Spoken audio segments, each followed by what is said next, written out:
I'm playing your favorite song. I feel like you need to do like a praise, a mom or something to it. Hello. Happy Tuesday, you guys. Come on in. Excited about Tamesha lifting us up. This is appropriate. This was a good song selection. Yes, come on. That's gonna make me cry. Make me think of the movie. Hello, you guys. hello, you guys. Happy Tuesday and welcome to Growing in Gentleness, a weekly conversation for the gentle and not so gentle caregiver. You guys, I am so excited. We have Tamesha Bland with us this week. And let me say this because I made a post that said, don't get too spoiled. I need to take that back because I don't call kids spoiled. So I'm not going to say that about adults either. You guys are well loved, which is why you are deserving of a special guest as often as possible. So welcome to Tamesha. Let me tell you guys a little bit about her. How you feeling? Pretty good. I feel pretty good today. How about you? Good. I'm well. It's cold as a mug here. Um, I was telling you, kids are out of school, so we all home just trying to keep warm. But let me tell you guys a little bit about Tamesha. She's also located in my home state. She's in Missouri, St. Louis to be exact for her. But let me tell you guys a little bit about because the woman is busy. Okay, I'm just gonna read the beginning of her bio. Tamesha Bland. She is a wife. She is a mother of 4. She is the author of Take Back Your Peace of Mind. Yes, ma'am. Parenting Guide. She is the founder, owner, you can put it, and director of Regal Behavior Solutions. She's also a board certified behavior analyst with a specialty in working with individuals with high intensive behaviors and caregiver training. Tamesha, thank you so much for being here. Anything else you want to add? I know I didn't read your whole bio. Anything else you want to add? No, that was amazing. I'm just excited to be here for you.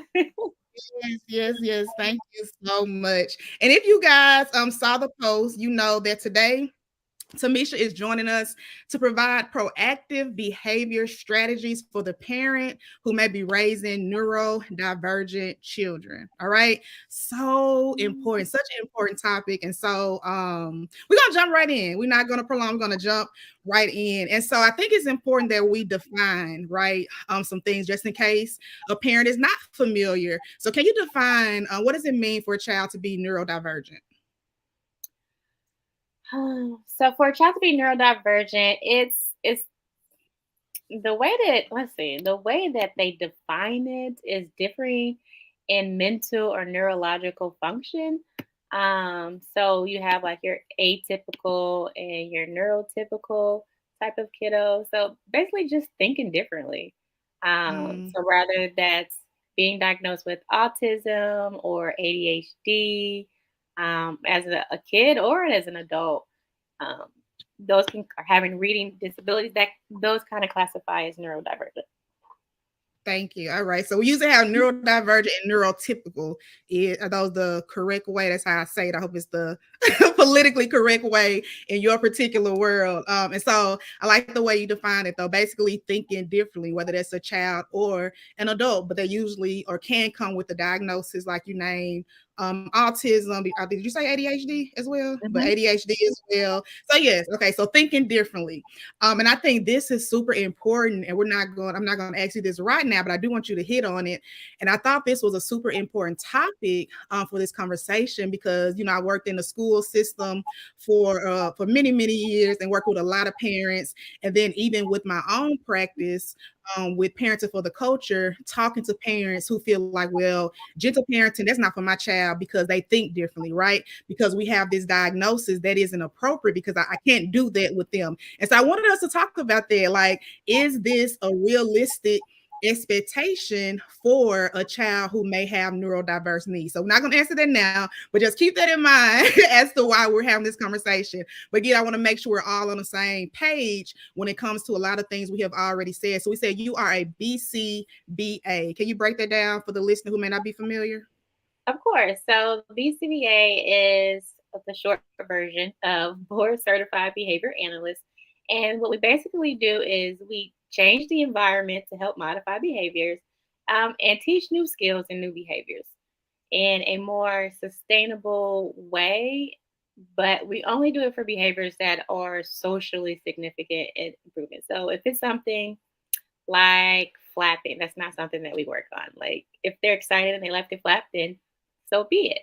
Um, Mhm. if it's something like self-injurious behavior where they are banging their head on the ground and nearly going, giving themselves a concussion, that is something that we would work on, um, especially if they are doing it because they want something. So if we Mhm. would teach them a new behavior, so they can get what they want more appropriately instead of banging their head. So it's kind of like a twofer. It's kind of what we Mhm. do. We reduce the maladaptive behaviors, but teach new skills to replace those behaviors. Nice. And I remember something you said when we first spoke that really stood out to me, Tamesha. You named that doing this work really helped you see like these are practical tools for every parent, right? Whether Um, your child is neurodiverse or neurotypical. Now, I love how you named that. You like this, whether you call it gentle parenting, whether you call it peaceful parenting, proactive, whatever you want to name it, conscious parenting. You like these are practical tools for all parents. And so that really stood out. So can you tell us a little more about how you got involved in this work? oh yes, of course. So, let's see. I've been in the industry for about 13 years, working with individuals with developmental disabilities. Oh, sorry, not 13. My son is about to be 15, so almost 15 years. Oh, goodness, 15. Lord mercy. So I've been in the field of in this industry for about 15 years. But I had moved to St. Louis and I got a job as a paraprofessional working at Special School District SSD. And one year they was like, "Hey, do you want to work at this school in this ABA classroom?" I'm like, "What is ABA?" Like, I guess they're like, "But you got to do this ABA training."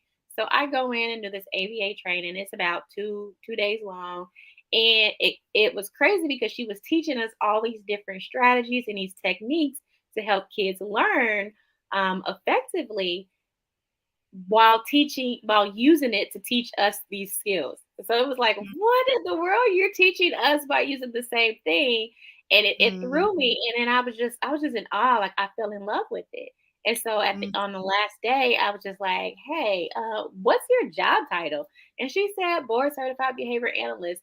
And that was all she wrote. When she told me that, I looked up BCBA, how to get there, how to do it, and then that's just been my journey ever since, and I'm still going. So now I have my own company and I'm growing and keep going. Like it was that aha moment for me. Like, Mm-hmm. yes, what do you do? That's what I want to do for the rest of my life. It took me some years, but I figured it out. I love it. I love it. You said ABA. Can you define what that is? Yeah, so ABA stands for Applied Behavior Analysis. We use the science to help with the behaviors and to teach new skills. Yeah, so ABA is the science that you use as a BCBA, right? When you're working with students or kids, children, and their families. I love that. And something else that stood out, you named that the waiting lists for these services were so long, which is very typical, very common, which is a reason why you started your own practice. That's Yes, accurate. yes, ma'am. I was getting reports that there are waiting lists that goes about 2 year long. I think Wow. it kind of shortened up lately because there's Hmm.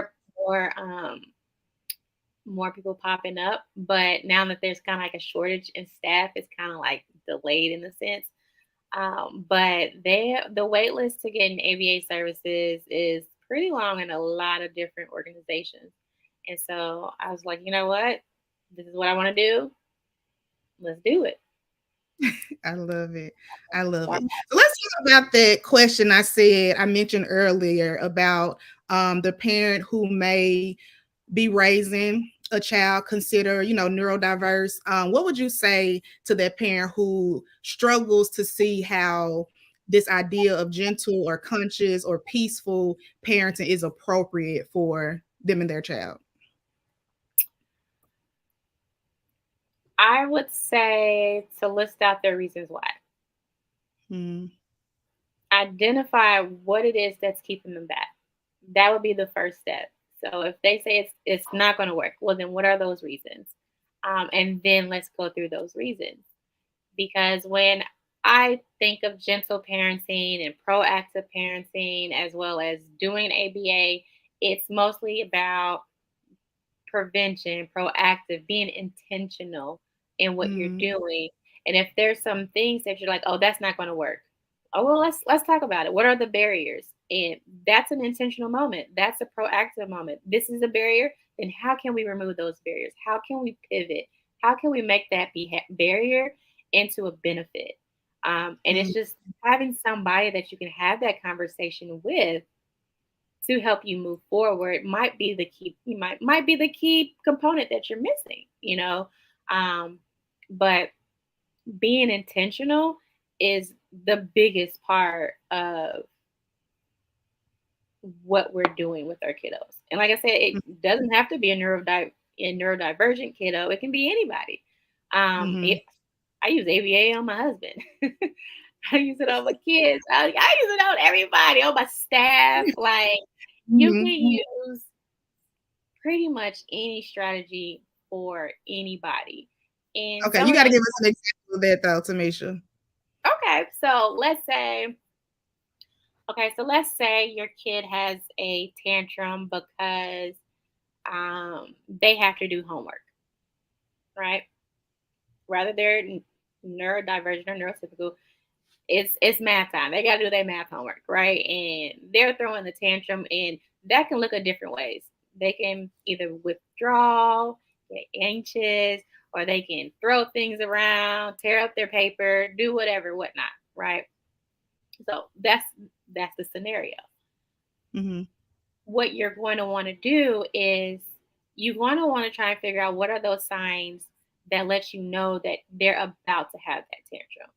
So mm, that maybe they might lie and say they don't have homework, or they might avoid the word homework, or avoid you because you're going to make them do their homework, or they might cry or look down. So when you notice those precursors, those signs that let you know that they're about to have a tantrum, then that's when you intervene. That's where mm, you go in and you're like, hey, you know, let's come together. Let's regroup. Let's redo something. And you can even throw some proactive strategies in there, such as, okay, I know that this is hard for you. What can we do if they're older? But if they're younger and they really don't know what they can do, you can break them down into that math assignment into smaller pieces. So that's mm, one strategy, making a difficult task shorter. Or mm, if it's longer, the length, making it doing 5 minutes, then taking a break, then doing another 5 minutes and taking a break. I like to give the example of if they have like a whole sheet of homework, fold that bad boy in half and just do the top half.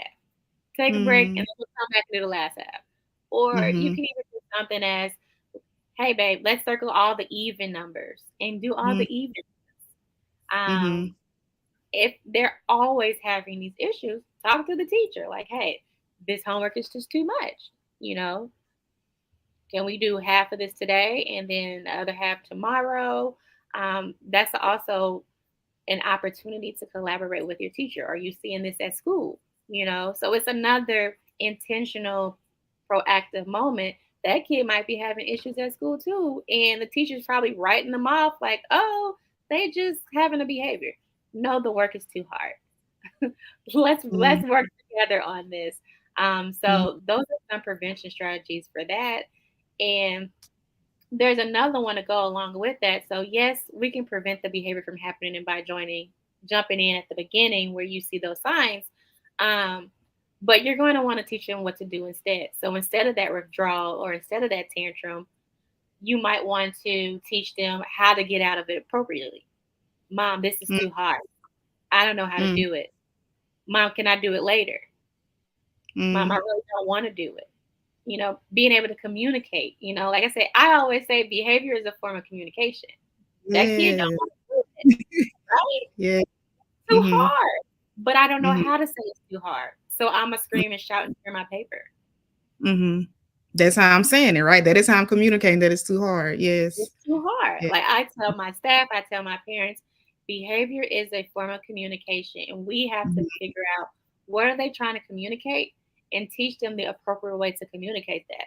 So now, Mhm. not only did you prevent the behavior from happening in the first place because you saw the signs, and then you worked on it. You used some strategies, cut it in half, do the even ones. You did it together. You know, hey, do you want to do it together, or you want to give them choices? You know what I'm saying? Do you want to do the even or the odds?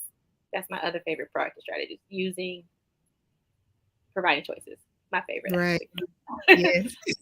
But then you want to teach them how to get out of it. Mom, I don't know how to do it, or how to communicate what they're Mhm. feeling. I know in Mhm. gentle parenting, you kind of label the emotion. So Mhm. you label it. You look frustrated. How can I help? Mm. So throwing in a little Yes. bit of that stuff in there as well, but Mhm. also recognizing yourself. Are you frustrated because they're frustrated? Mhm. If you know you get frustrated, take that good old pause. Pause. Mhm. Mhm. They're trying to communicate something. What are they trying to communicate? Yes. Let's get to the solution instead of prolonging the problem. Yes, yes, that's so good. Parents, I hope y'all are taking notes. And if you hear something that's like, that's good, just type that's good, something you can take away and use, right? Because you just said a whole lot of nuggets. I'm gonna Sorry. try to say some that I heard. You're good. I'm gonna try to say some that I heard you mentioned, which is so key. Um, with all of us as parents, right? It's just being intentional, being aware. And what I heard you say, one of the first steps is basically knowing our kids' triggers, right? Knowing those cues that we are getting ready to have a meltdown or have a tantrum or have an issue. Bless you.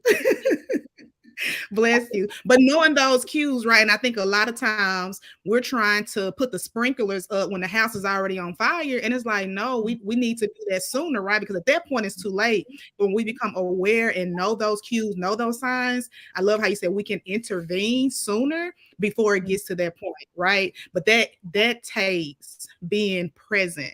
And for anyone who knows me, know like that is my thing. Like parents is not about being a perfect parent, it's about being a present one. So being in the moment well enough, right, to see the potential escalation. So that was really good. Just being aware of what those triggers are and how to intervene. And you gave some really good strategies, some really good tips. Choice is one of my favorites as well. Especially at the age of my kids, 5 and 2, like offering choice, like giving them that, that autonomy to feel like they have, they're in control of something, and that also promotes buy-in. So that's really, really good. I was trying to take notes of things to highlight. But that was good, girl. Oh, now one more thing I just want to name, because you said sometimes the work in the scenario with the homework, the work can be too hard. And sometimes it may not be a situation where it's too hard, but their capacity is not as large in that moment, right? And that could be for a number of reasons. That could be because of hunger, that could be because of overwhelm, fatigue, a lot of things. I think a lot of time as parents, we know they can do the work. So it's like, oh, you need to sit down here and do this, but their capacity is not there in that moment. Just like Yeah. as adults, I may can do something, but baby, I'm tired. Or I may can do something, or I just don't feel like, my mind is on something else. And so we have to remember, yes, they may be able to do the Mhm. work or do the task or whatever we're asking, but the capacity is right there. But when we take the lens, first of all, not be offended and thinking we being disrespected, right, or whatever. Because another thing, many times is not defiance, is development, right? So when we take a step back, like you said, and just pause, check our own emotions, right? We're able to look at it through a clear lens. So, girl, all the nuggets. Absolutely. So good. Yes. Thank you for those. Thank you for those. And I know, did we just jump to your proactive strategy? Did you have more? I know we kind of jumped ahead, which was really I good. have Did a you have more? lot. I I have something. It's in my book too, the Take Back Your Peace of Mind, in my parenting guide, which kind of helps organize it a little bit more. It's something I call the 5 phase planning, proactive planning system, um, which is it's 5 phases, right? And it kind of helps you figure out what's going on, what can I do, and how can I resolve this behavior, and and transform it to communication, right? So Mhm. the first part of the 5 phase planning system is to Look within yourself in the environment. So, how are Mhm. you reacting to these behaviors? What in the environment can change or alter in order for that behavior to not occur? So, like putting up gates so they don't fall down the stairs, or taking a deep breath before you react. So, just identifying all those things and Mhm. working on it. If it's too So bright that was outside, you said step one was what? look within yourself and the environment. Look within self. Parents, I hope y'all taking notes. Pull your notepads out. This is a good a good place to do that. So look within yourself. That is so good. And the environment. Okay.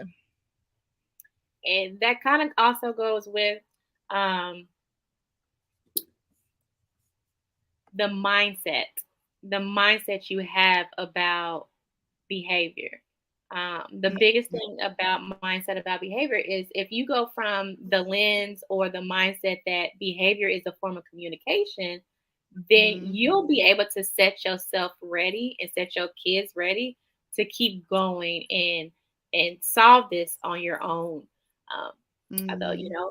I this information does not replace a professional. Sorry, I forgot my disclaimer. The information today is for educational purposes and does not um, should not be used instead of a professional, such as a behavior analyst or such. I'm sorry. Okay. So, two is to get clear about the behavior. So, Mhm. what does the behavior look like? Oh, they mad. Okay. What does that look like? They Mhm. having a tantrum. Okay, what does that look like? Does the tantrum is just or Mhm. is the tantrum laying on the floor, kicking and screaming at high pitch for 5 hours? Now that's a big deal. But if they're just Mhm. not doing nothing, I prefer you not to do nothing instead of hitting me. So kind of Mhm. knowing what that behavior looks like and what their triggers are and what are um, the signs that let you know that they're about to have a behavior. So if you know that they get physical, what tells you that they about to hit somebody? Or they Mhm. grunting, or they growling, or they getting real quiet, or they looking around, or they being sneaky. Like, know what those signs are so you can know when to intervene, when to use your strategies, when to be there for them in that moment so they don't get to that next level. Right. And that's so good. You made me think of when you say get clear about the behavior. I'm thinking about in particular moments where it's around discipline, when kids shut down or get physical, right? Or try to leave the situation. And if we are clear about things like fight or flight, right, that this is a natural response, that they're trying to now defend themselves. So to be clear about the behavior, like what's potentially going on internally. So Mhm. good, Tamesha. So we have so far number one, look within yourself and the environment. Number Mhm. two, get clear about the behavior. And either one of these resonate with you parents or what you want to practice, just type the number in the chat. So far we only have one and two, and you can keep going with number three. Okay. So, number three is use proactive strategies. Now, that Mm, is my favorite part in the whole wide world. I don't know where and why I love proactive strategies so much. It's just like if we use proactive strategies for everything, we don't have to react to anything, right? come I on. mean, we might have to react a little bit here and there because every day is not the same and Mhm, everybody's not mhm. perfect. But for the And most part, for the most part, if we right. ain't prevent it, then it ain't gonna happen, right? We ain't gotta do nothing else. The world is fine. But some of my favorite proactive strategies are providing choices. Of course, Mhm, giving them, hey, you want this kid to do this, right? All right, we'll give them two choices that are within that parameters. It's time to do homework. You want to do your homework with your red pencil or your gray pencil? there you go. It's time to take a bath. You want to Mhm. run to the bath water Yep, or crawl like a crab or bear or something. that's Like it. I put in my book, I talk about the different ways of providing choices. There's the when, who, what, when, who, what, and why? Hold up. I can't count. Where, why? So who? Do you want mommy to do it or you want to do it yourself? The how? Mhm. Do you want to jump there or you want to run there? The Mhm. what? You want to eat your food first, eat your broccoli first or your macaroni first? Let's see who what when. Do you want to do it in 5 minutes or 3 minutes? Yes. Where do you want to do your homework at the table or on your bed? Yeah, got it. But there's so sorry. So But funny. that's my favorite, the favorite thing about providing choices because there's so many different opportunities and so many different ways that you can provide choices, and it can be within your own selection. So you get the cooperation, but you're giving them control of what and how, when, and what they want to do. Yes. Yes. So So important. Oh my goodness. That's so good. So providing choices is my other favorite one. Let's see. Altering the environment, I think is one of the best ones. If if you have to put up gates, put up extra locks, change the lighting, rearrange your schedule. So if you know that kid gets home and they're hungry, they have their lunchtime at 11 o'clock and they don't get home till 4 o'clock.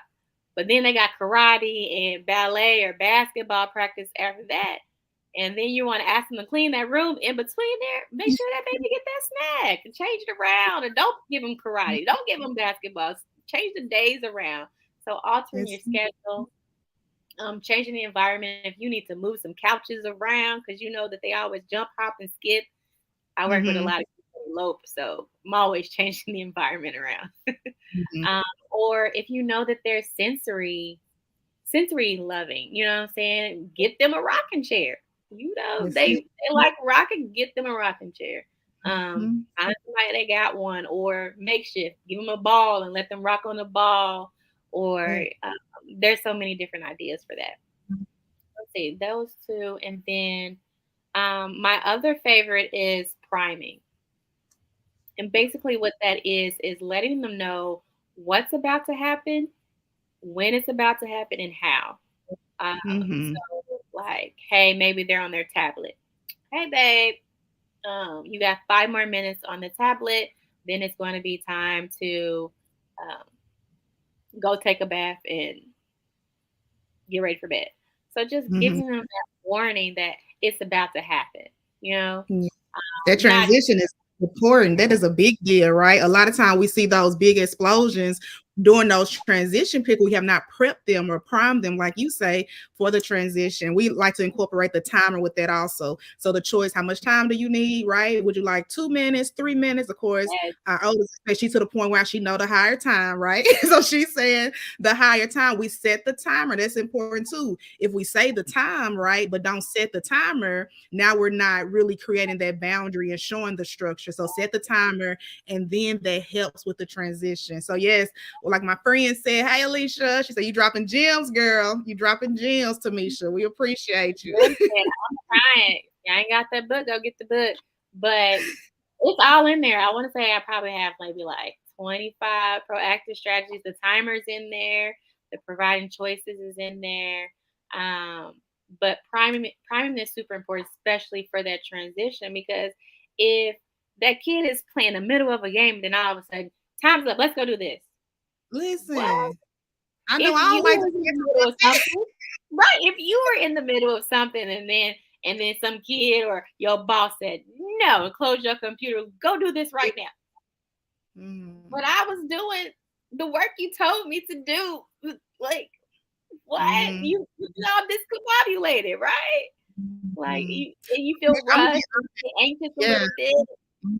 How do you Yeah. keep your kids? That goes back to your first point when you said look within yourself, because a huge part of parenting is also checking our own beliefs, our own biases, right? Because maybe that's how you were treated as a child. You just feel like the adult is the ruler, and what you say goes, forgetting this is a human. Right, this is a person with feelings, with expectation, like you said. And if I wouldn't like somebody just to come and snatch me up from one project to another, they struggle with that also, and they have, and their regulation skills are even more minimized than ours. So how does that feel? So Right, girl, yes. right.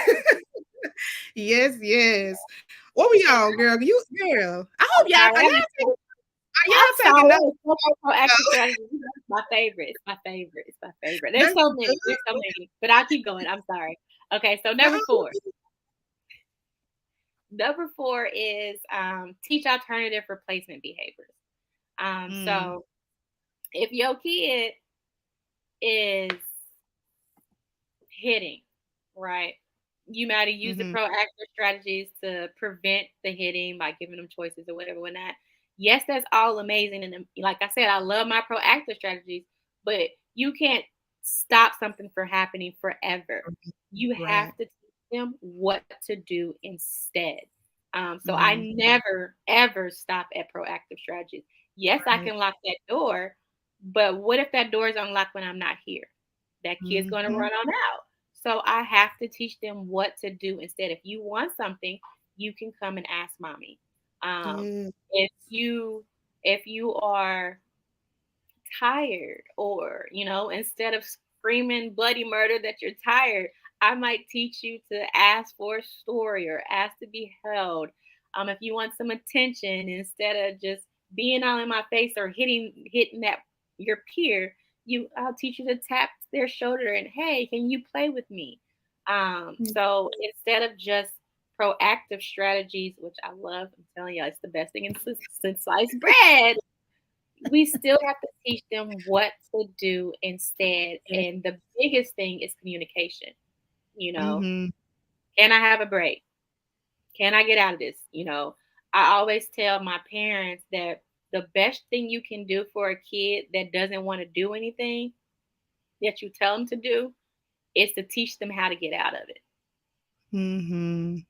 So if That's they're beating you up or tearing up the house because they don't want to take the trash out, okay. Teach them how to get out of it. Mom, can I have a mm, break? Mom, can I do it later? Oh, you want to do it later? Thank you for letting me know. What? mhm. How about you want to do it at 5 o'clock or 6 o'clock? They There still you got to go. do it. You still set the boundaries, right? Yes. Giving their choices to do it Mhm, instead of just, hey, go take the trash out. And then mhm, I'll go do that. So a lot of that teaching the appropriate way to get what mhm. it is that they want or to get out of what they don't want to do. Um, Yes. it's kind of crazy though because I do it with a lot of my clients. Like I'll just feel like, all right, we're working, and then I can see they're getting anxious. I was like, don't forget, you can always ask for break, or you can always use your strategies. And they're like, oh, I want a break. Now, okay, you can ask. Don't forget, you can always ask for more time. So, because usually kids on tablet, they want to be on the tablet forever. And over Mhm, time, they'll just be like, okay, I'm done. I'm ready to finish whatever I was supposed to be doing. mhm, People don't believe me. I'd be like, teach them how to get mhm, out of it. They'll come back. mhm, They'll come mhm, back. They want to get mhm. that off their list. And that is just so powerful, Tamesha, because what I'm hearing you say is that we're teaching our kids to have a good relationship with their voice, right? And that is so important. And my work as a parenting coach, a lot of my work is parent centric in the sense of really helping parents explore where they are. And so many parents never had a proper relationship with their voice because they were not allowed to use it, like you said, to get out of things, right? They were never taught that it's okay to use your voice to communicate what you need, communicate what you would like, to even negotiate. They were never taught this. So what I'm hearing, we're giving our kids the chance to have a healthy relationship with their voice. That's so important. Yes, yes.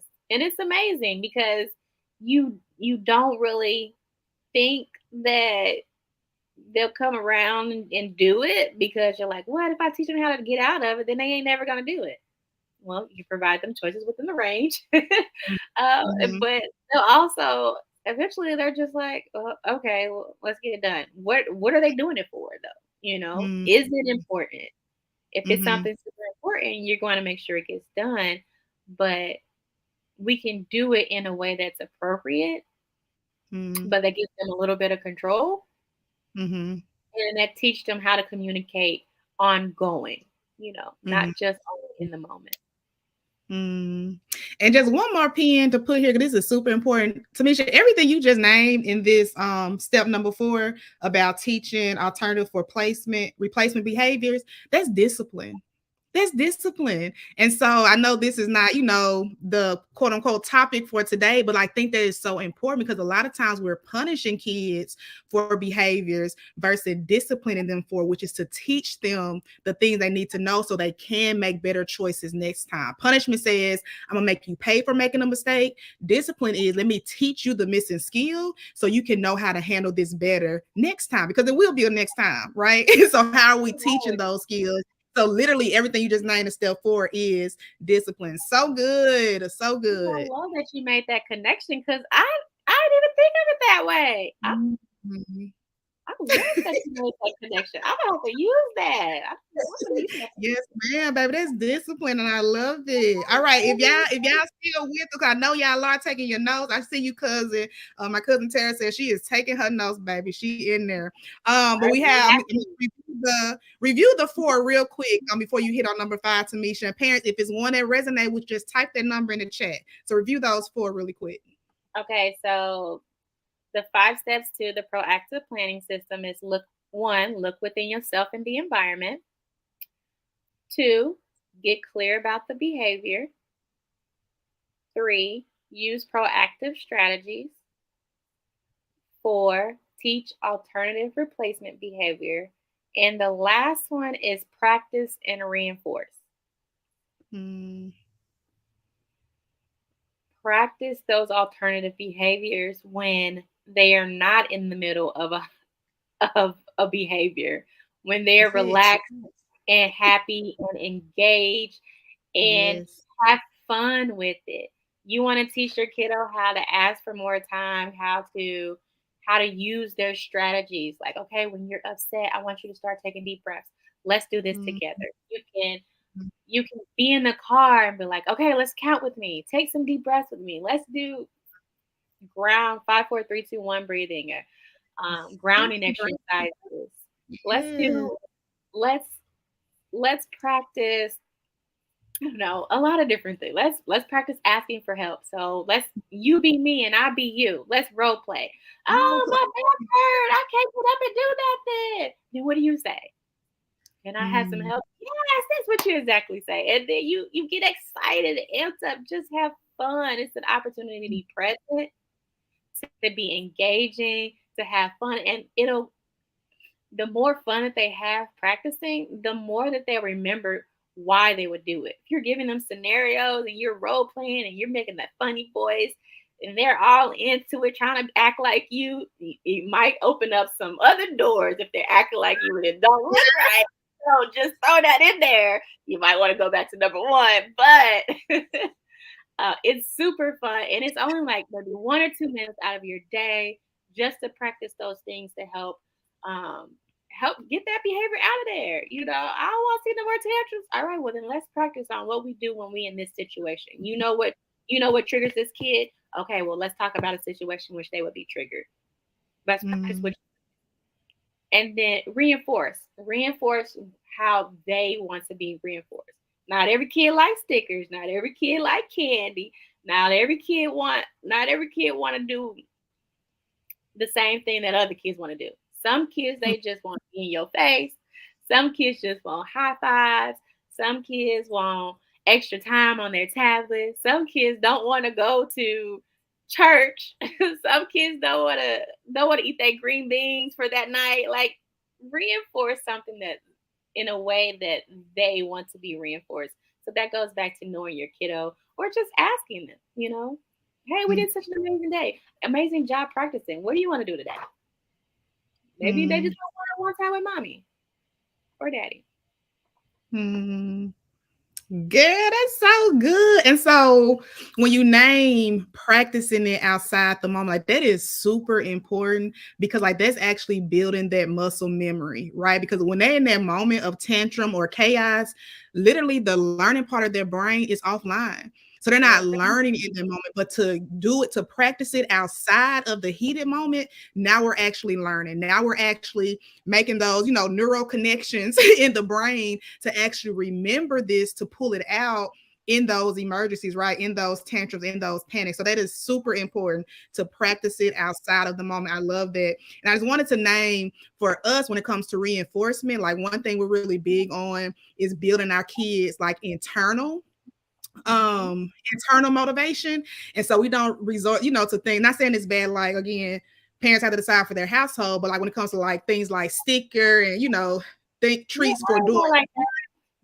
we don't resort to external. So for me, one thing, me and my husband really practice, like when our kids are outside of a heated moment, how do you feel right now? How do you like that feeling? Do you like that feeling? And they're able to compare that internal feeling when they're feeling better till when you were in this moment. How did that feel? Oh, that didn't feel good.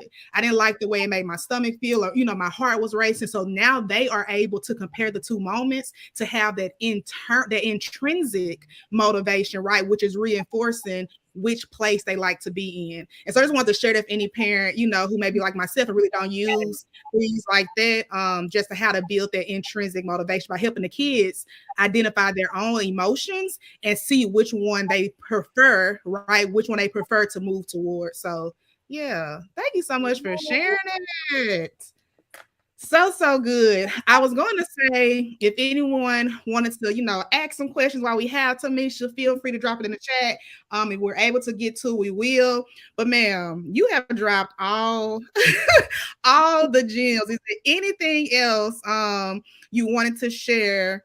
And I'm just making sure I asked you what I wanted to ask you. We did have a parent who, now this was early on, but my comments weren't working. She said she's 6 months on the waiting list there. Oh We my really hope God. that, I know, right? That speed up for you. But shout out to you. Let me tell you, this is a mom who out here doing what she got to do for her baby. So shout out to you for even seeking out those services. And we definitely hope that that process happens sooner than later.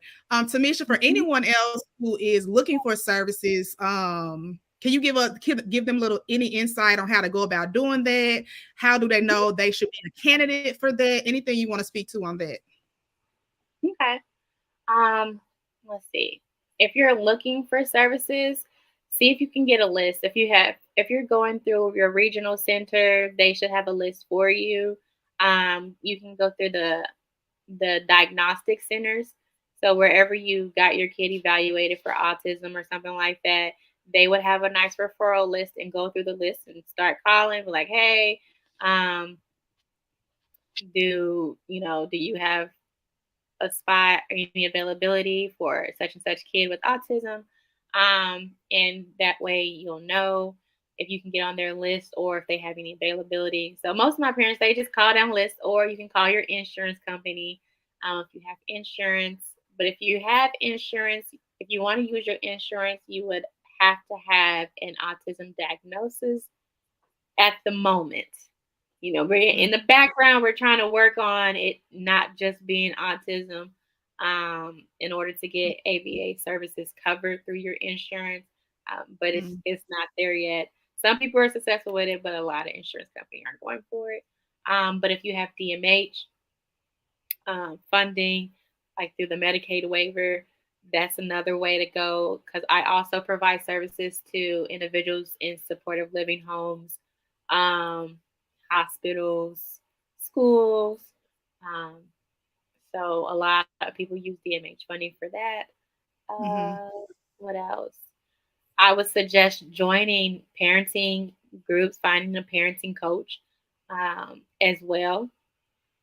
Uh, because there are, even though there are different names for everything, um, they pretty much have the core of what you need.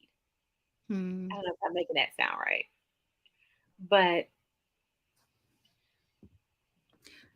sorry, so That threw me makes off. sense. No, that makes sense. You're basically saying like, so even though it comes with different backgrounds and trainings, looking into Mhm. these different options because they all can be a support, right? And so Yes. even if it is on the waiting list for this, maybe looking into, a different thing, like you said, for example, a parenting coach, because it can offer some support, not necessarily replace, right? ABA services, but definitely can offer some support, even while you're in the waiting game, if that is your scenario. So no, that makes a lot of sense.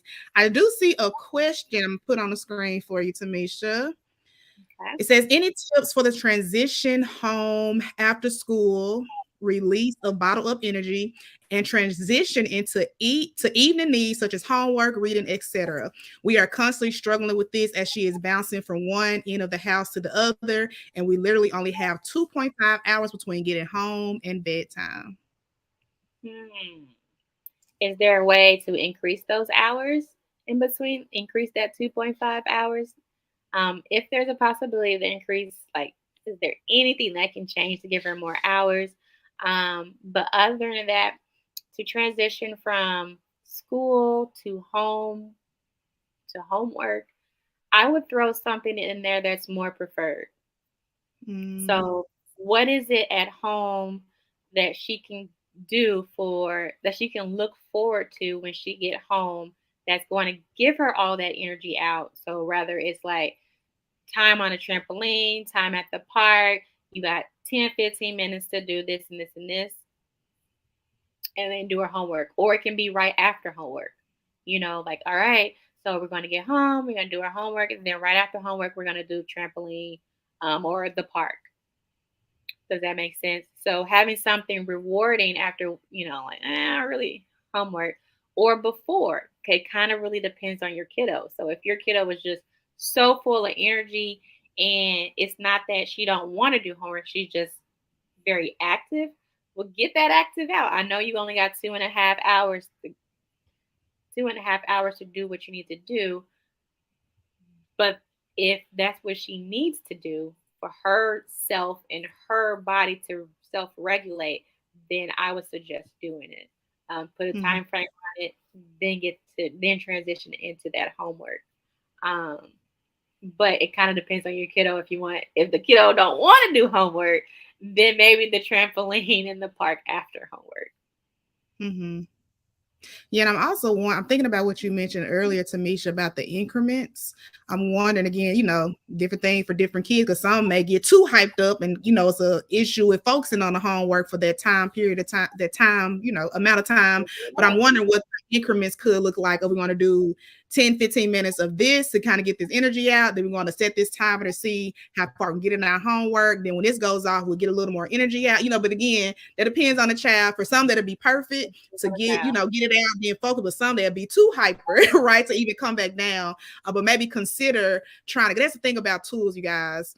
Tools are not one size fit all, right? But the beauty is that we can have this huge toolbox that we can pull from and see, okay, this works and this does not, but at least we tried it. So, but I like what you said, and Alicia You would can encourage also you to think try outside the box. things. Say Do it it again. both. You can also think outside the box and do both at the same time.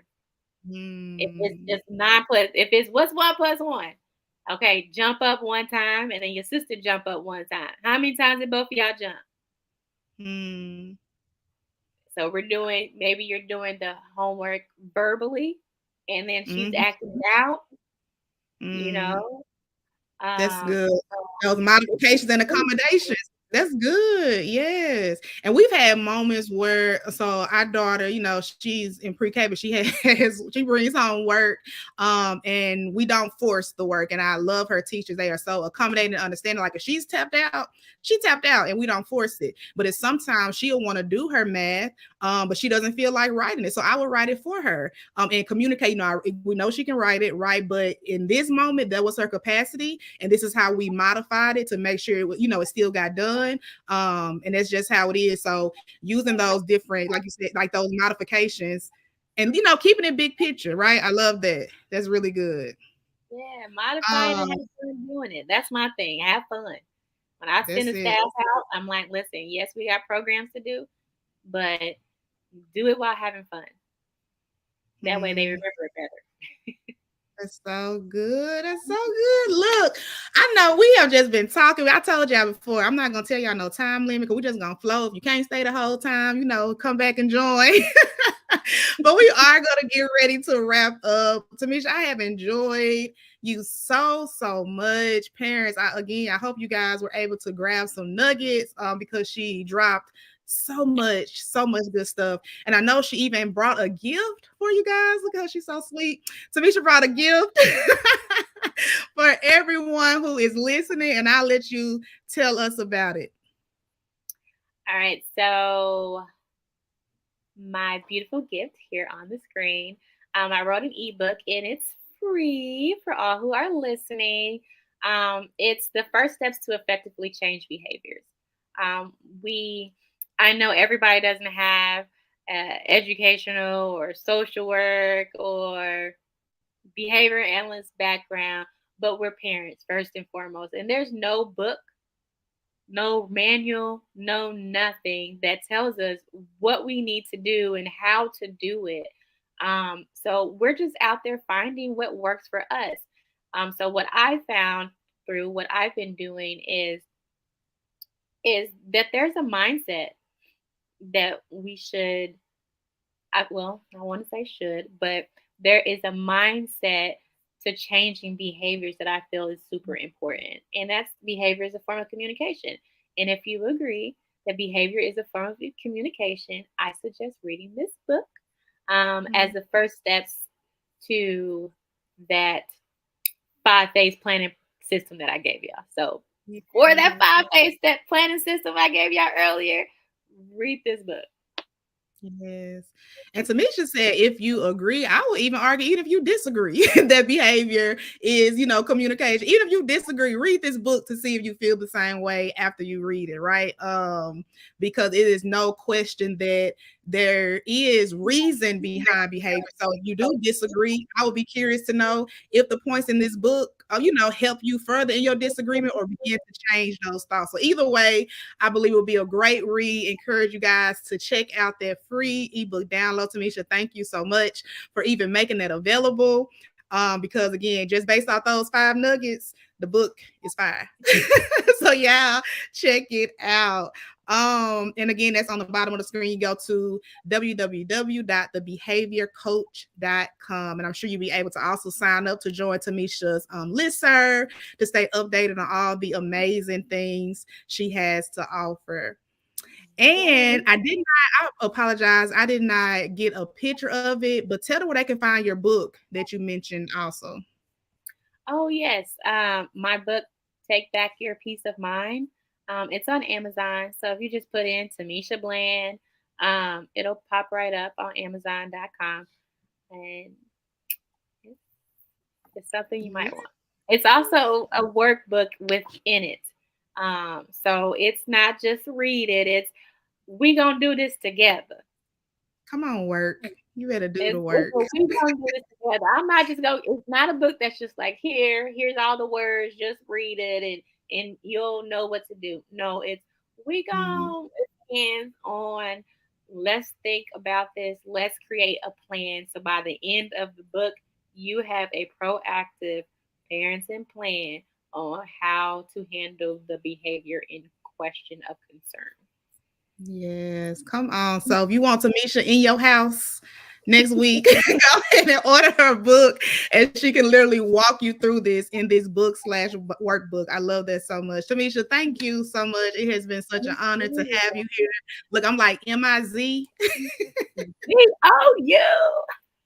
Yes, I didn't mention that earlier. We both went to Mizzou, which is so interesting. PWI, we never ran into each other. Anyway, that's another conversation. But Mizzou made, I love it. I love the work you're doing. It is an honor to be connected to you in this work. And again, thank you so much. So y'all drop Tamesha a thank you. Be sure to share this. Let us know if you were catching the replay by #replay. And again, if anything was taken out of here that you can use, or you feel like someone else can use, go ahead and pass it along. And until next time, you guys, keep growing in gentleness.